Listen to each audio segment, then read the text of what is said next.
할렐루야, 우리 주님을 찬송합니다. 저는 다시 아프리카로 돌아왔습니다. 아들 결혼식이란다. 목사 한수식 잘 하고 왔습니다. 또 많은 분들이 축하해 주시고 격려해 주셔서 감사합니다. 2022년 10월 20일 금요일 꿀송이 보약큐티 성경 1년 1독 하는 프로그램 시작하겠습니다. 오늘 누가복음 13장에서 15장의 말씀입니다. 오늘 말씀이 이게 참 주의 깊게 들으셔야 되는데요. 조금 길어질지도 모르겠습니다. 불의한 청지기 비유. 이게 누가복음 16장에 나오는데 이게 성경에 난해 구절이 좀 있잖아요. 그건 이제 불의한 청지기 비유가 성경의 난해 구절 중에 하나예요. 그러니까 잘 들으셔야 돼요. 언뜻 보면 누가 봐도 도덕적으로 분명히 악한 행위를 했는데 지혜롭다고 칭찬하고 또 신자들도 그런 점을 본받으라고 말하는 것처럼 여겨지기 때문에 이거 잘못 성경을 읽으면 이게 뭔 이런 성경이 다 있다냐 그래가지고 시험 들 수가 있으니까 잘 들으셔야 됩니다. 비유라는 것은 실제로 일어난 사건을 실제 사건을 적기보다는 일상적으로 일어날 수도 있는 일을 설명의 방편으로 사용하는 것이 비유 아닙니까? 실제 역사적인 무슨 일어난 일이 아니고 뭔가를 설명하기 위해서 그런 비유를 드는 거죠. 비유를 통해서 무엇보다 화자가 강조하려는 초점을 건져내야지 비유 자체의 문자적 해석에 집착해서는 안 됩니다. 이게 무슨 말이냐면 예를 들어서 아따 노록수 목사는 행동이 거북이 같아 이랬어요. 비유죠. 제가 조금 느리다고 거북이 같다 그랬어요. 근데 이것을 문자적으로 그대로 해석을 해갖고 노록수 목사는 거북이답게 이렇게 말을 해버리면 그리고 노록수 목사는 거북이가 아니고 사람인데 왜 거북이다 그런디야? 이런 식으로 비유로 말한 것을 지금 그 비유가 말하고자 하는 그 의미를 생각을 안 하고 그 비유 속에 등장하는 그 단어나 그런 것을 문자적으로 직역을 해버리면 곤란하다는 것이죠. 그렇게 이해하면은 이 불의한 청지기 비유에서 우리 주님께서 무엇을 강조하고자 하시는지 그것만 건져내면 되지 다른 것을 생각하면 안 됩니다. 당시의 청지기는 단순히 주인이 시키는 일만 하는 것이 아니었다고 합니다. 모든 재산을 도맡아서 완전 매니저죠. 매니저. 오늘날로 말하면 실제로 투자하고 운영하는 일까지 맡았다는 거죠. 주인이 쓰는 도장도 자기가 갖고 있으면서 모든 계약을 주인의 이름으로 맺을 정도였습니다. 그러니까 이제 그런 배경을 우리가 알고 지혜롭고 성실하며 충성된 종을 둔 주인은 오히려 더 큰 부자가 될 수 있었고, 그러나 이제 그 맡은 고난만큼 또 부정을 저지를 소지도 얼마든지 있었을 것입니다. 이 비유에서도 재산을 도맡아 관리 운영하는 그런 청지기가 등장하는 거죠.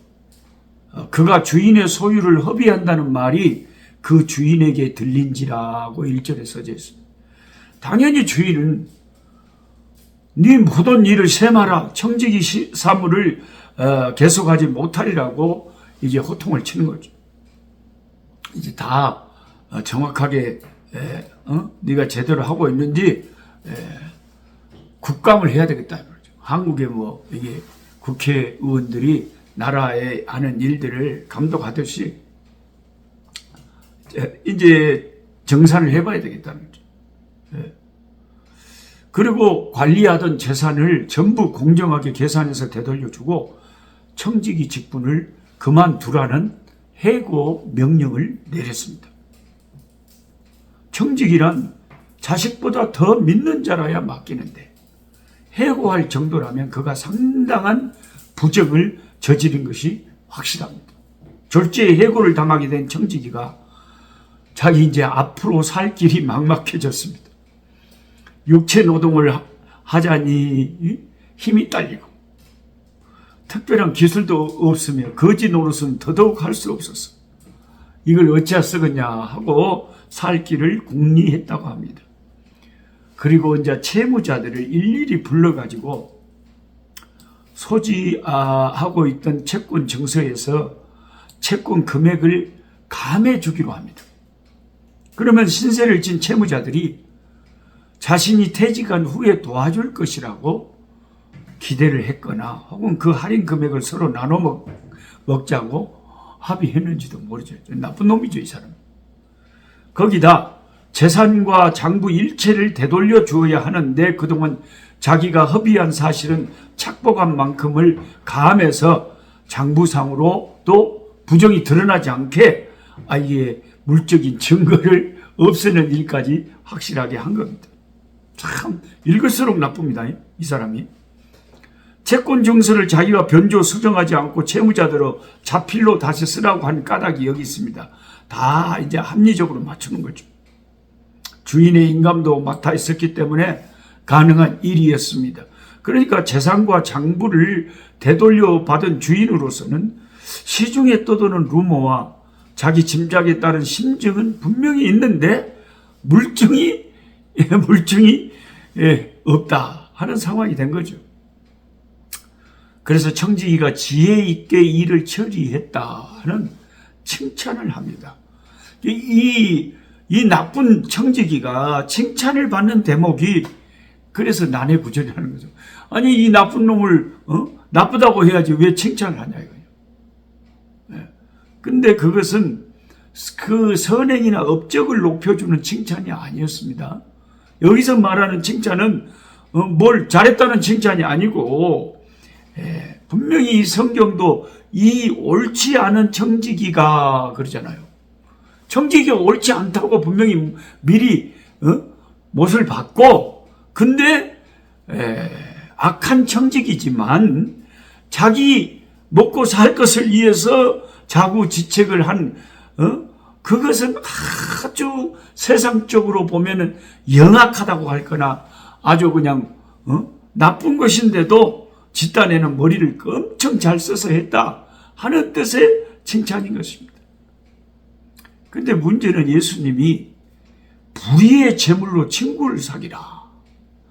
그리하면 없어질 때에 저희가 영원한 처소로 너희를 영접하리라고 하는 또 뜻이 또 애매해집니다. 이게 한 가지 또 애매한 것이 있으면 또 한 가지 또 어려운 문제가 생겨요. 우선 불의한 재물이라고 하니 불의한 재물이라고 말씀을 하니까 부정한 방법으로 돈을 벌어서 마련한 것 같잖아요. 불의한 재물. 또 친구를 사귀라고 하니 수단 방법 가리지 않고 번 돈이라도 장래를 대비해서 주변 사람들에게 잘 로비 활동도 하고 주변 사람들을 잘 대접하라는 뜻으로 여겨지잖아요. 이어지는 말씀에 나중에 그 보상으로 너희를 영접할 것이라고 하니까 더욱더 참 우리가 헷갈리기 쉽습니다. 참 어렵네요, 말씀이. 바로 앞문장, 즉 예수님이 비유의 결론으로 내린 말씀부터 다시 한번 봐야 되겠습니다. 이 세대의 아들들이 자기 시대에 있어서는 빛의 아들들보다 더 지혜로우니라. 이게 무슨 뜻입니까? 이 세대의 아들들이 자기 시대에 있어서는 빛의 아들들보다 더 지혜로움이니라. 이 세대의 아들들과 빛의 아들들은 쉽게 말하면 불신자와 신자를 대비하는 것임은 확실합니다. 그러니까 불신자들이 자기 시대에 있어서는 이 예수 믿는 사람들보다 더 지혜롭다. 이게 무슨 뜻입니까? 이 자기 시대에 있어서라는 수식어가 더 지혜로운 요소가 작동되는 영역에 어떤 제한을 두는데 그게 무슨 뜻이냐면 불신자들이 이 땅에서 잘 들어보세요. 예수 안 믿는 사람들이 이 세상에서 현실적인 삶을 살아가는 그런 기술에 있어서는 예수 믿는 우리 신자들보다 아주 영악하다는 것이, 그게 이제 일반적인, 우리가 그렇게 말할 수 있잖아요. 대체로. 우리 예수 믿는 사람보다는 아주 그냥 막 세상 사람들이 그냥 세상 처세나 막 돈 버는 거나 이런 것이 다 그런 게 더 발달되어 있다. 그럴 수 있잖아요. 예수님은 신자들, 이 세대의 아들들이 하면서 복수로 지금 이야기를 하는데, 청지기뿐만 아니라 그 부정에 기꺼이 동참한 채무자들도 함께 포함시킨 표현입니다. 오직 자신들의 안일과 풍요만을 위해서 수단 방법 가리지 않고 돈을 모으고 씁니다. 그러나 빛의 아들들, 즉 예수 믿는 저와 여러분들, 하나님을 제대로 알고 그 뜻대로 살려는 신자들은 청지기와 그 공범들과는 전혀 다른 방식으로 살아야만 되는 우리들입니다. 신자는 무엇보다도 자기 시대가 아닌 하나님의 시대에서 사는 존재죠. 이 땅이 전부가 아니며 영원한 세계가 있으며 오히려 그곳을 목표로 우리는 살고 있습니다. 반드시 정당한 방법으로 재물을 성실하게 모으고 정직하고 선하게 그 물질을 사용합니다. 또 재물은 어제 있다가 내일 없어질 것이며 영원한 것이 아니라는 것을 우리 신자들은 잘 알고 있습니다.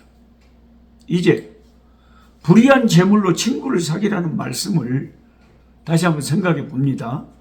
재물 자체가 악하다는 것이 아니라 불의한 재물 이렇게 말하니까 돈은 악하구나. 예수님이 돈은 악하다고 했어. 어디에? 누가복음 16장에 불의한 재물로 할 때 그 불의한 재물이라고 했잖아. 근데 재물 자체가 악하다는 게 아니고요. 재물을 선하게 쓰면은 그 재물이 왜 악합니까? 근데 그 재물을 잘못 써버리면 불의한 재물이 될 수가 있죠. 자기 시대만 사는 이 세대의 불신자들, 이 세대의 예수 안 믿는 사람들은요, 이 시대밖에 없어요. 하나님의 시대가 없어요. 자기들이 목숨이 붙어있는 이 세대밖에 없기 때문에 이 세대의 아들들의 재물은 불의하지만, 그러니까 하나님을 위해서 쓰지를 않으니까, 자기 자신만을 위해서 쓰니까 이기적인 재물이 되는 거죠. 근데 영원한 하나님의 상급을 바라보고 하나님의 시대를 사는 빛의 아들들은 그 불의한 재물을 의롭게 사용을 해가지고 의로운 재물로 이렇게 칭함받게 할 수가 있는 거죠. 그래서 하나님 앞에 선하게 아버지가 기뻐하시게 쓰면 그 재물이 의로운 재물이 되겠죠. 정직하고 성실하게 번 재물로만 우리 예수 믿는 사람들은 친구를 사귀입니다. 불의한 재물로는 친구를 사귀지 않습니다. 비유의 청지기는 친구가 아니라 서로의 이해타산에 맞는 상거래를 한 것뿐이죠. 그 비유에 나오는 이 불의한 청지기는 진짜 친구를 만든 건 아니에요. 서로가 이익을 위해서, 그러니까 내가 빚을 조금 탕감해 줄 건게, 그럼 네 이익 보잖아. 그럼 그거 네 혼자 다 먹지 말고 나한테도 좀 줘야 돼. 그런 친구는, 그 이권이 관계돼서 맺어진 친구는 참된 친구가 아니죠.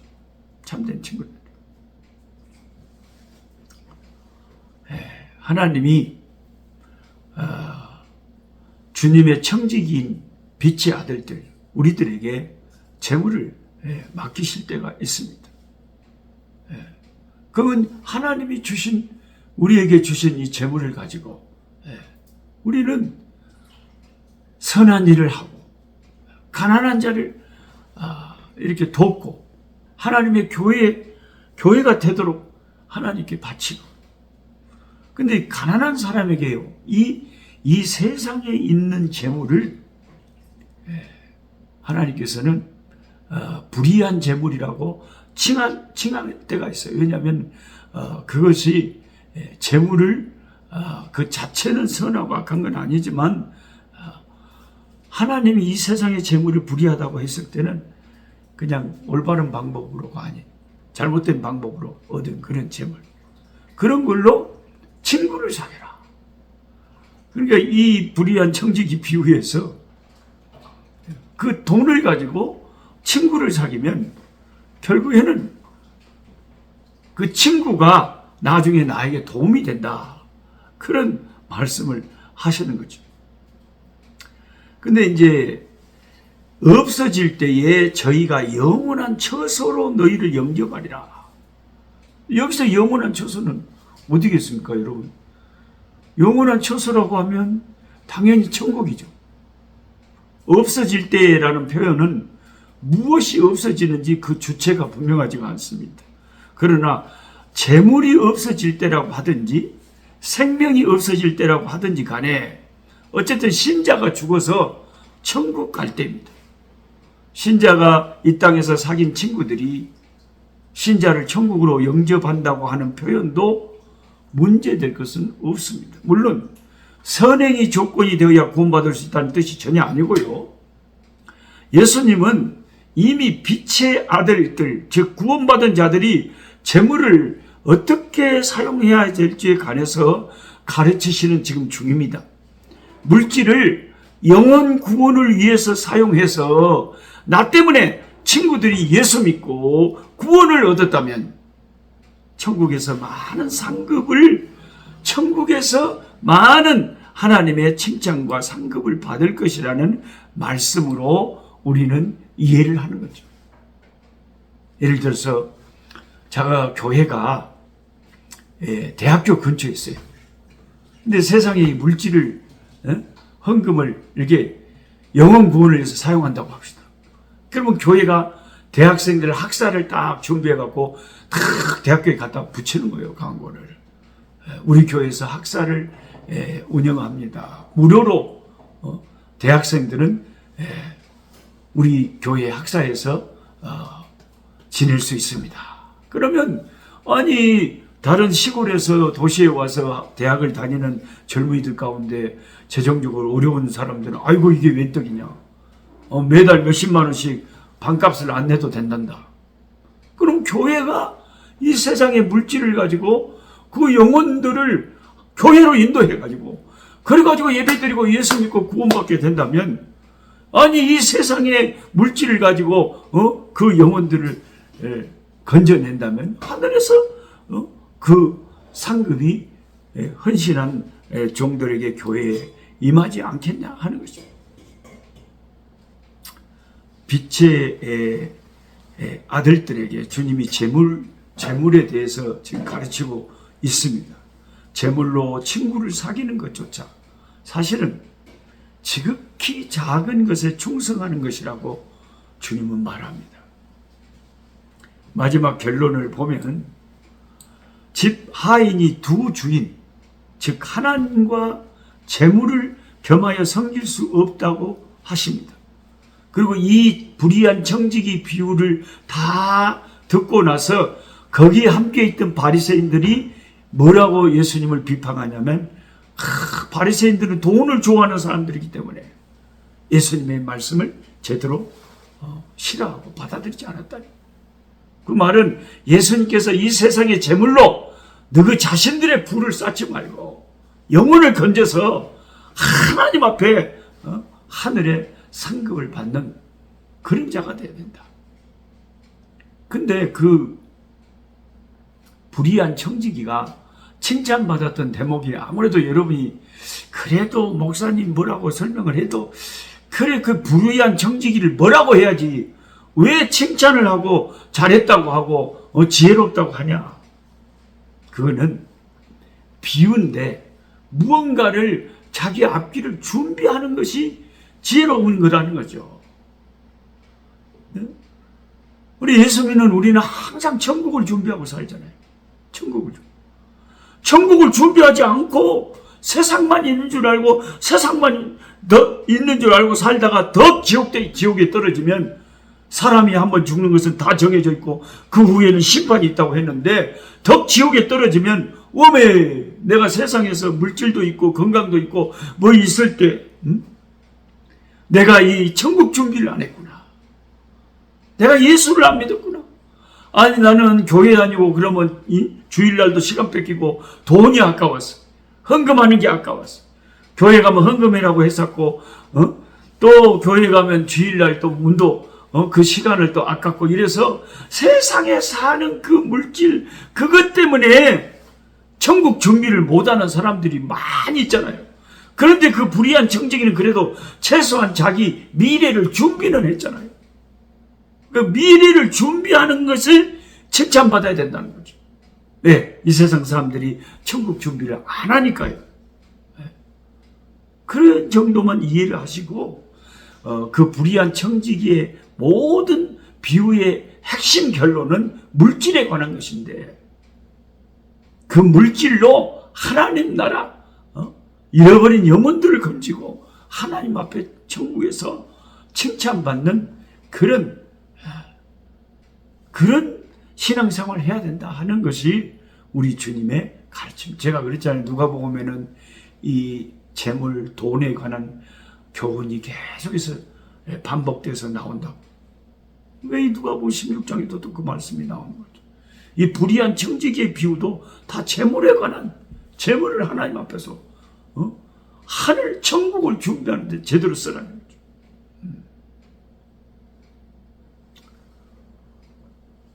우리 하나님을 우리의 주인으로 모시고 사는 빛의 아들들, 우리들은 영원한 처소의 주인이신 하나님께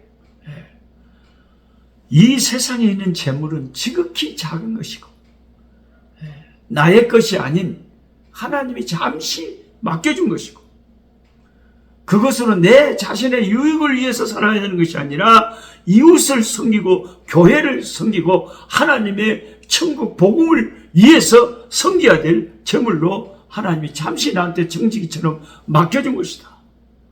그래서 우리는 그 불의한 정직이가 자기 미래를 준비한 것처럼 그러니까 그 사람 불의하다는 그 앞에 설명문이 묻는 거예요. 우리는 하나님의 훌륭한 하나님의 백성들은 불의한 청지기가 아닌 참 신실한 청지기 된 우리들은 천국을 준비하는데 하나님이 내게 맡겨주신 물질을 써야 된다. 그런 말씀으로 제가 하도 이제 이 난해 구절이기 때문에 설명할 수 있는 만큼 나름대로는 제가 최선을 다해서 설명을 했습니다만은 그래도 뭔가 석연찮은 부분들이 있을 겁니다. 그러면 천국 가면 예수님 직접 만나서 우리 주님에게 이 누가복음 16장의 불의한 청지기 비유에 대해서 더 물어보는 저와 여러분 되셨으면 좋겠습니다. 하여튼 제가 아는 정도는 이 정도입니다. 하나님 감사합니다. 오늘도 하나님의 은혜로 살아갑니다. 우리를 청지기처럼 물질을 잠시 맡겨주실 때가 있습니다. 이 세상을 위해서만 우리가 이 물질을 사용하지 말고 영혼을 얻는데 우리 하나님 아버지를 기쁘시게 하는데 주 예수 그리스도의 이름을 증거하는데 하나님 나라 건설에 바치고 사용할 수 있는 선한 청지기들이 되게 하여 주옵소서. 그 불의한 청지기도 아버지 하나님이여 자기 미래를 준비했지만 우리는 선한 청지기가 되어서 천국을 준비하는 영원한 상급을 준비하는 저희들이 되게 하여 주시옵소서. 예수님의 이름으로 기도드리옵나이다. 아멘. 약한 자 힘주시고 강한 자 바르게 주한 자 정택함이 주님의 뜻이라. 해 아래 압박 있는 곳 주 거기 계셔서